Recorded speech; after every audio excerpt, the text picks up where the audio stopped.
nak kira zakat nego lagu mana? Zakat nego ni, satunya, bila kita nak kira zakat nego, kena tengok dulu, kata siapa setahun tak lagi.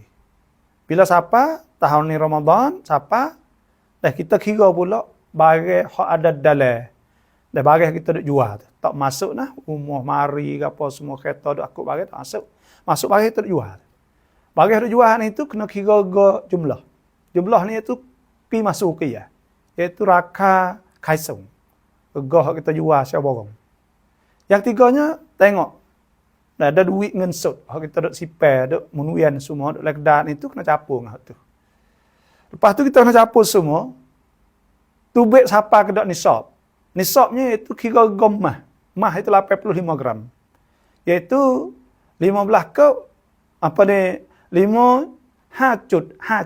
5 ke 57 gram. Hak wajib zakat itu 85 gram.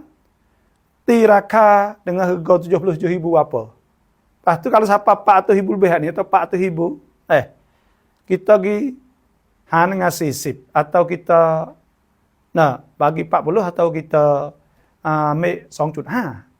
2.5 itu sip lah. Kalau 400,000, 10,000. Sebab 1,000, 2,500. Itu saja, 1,25,000. Keluarkan zakat, insyaAllah, Tuhan murah rezeki, lipat ganda lagi pada kita. Nego kita, dah berkembang, untung insyaAllah.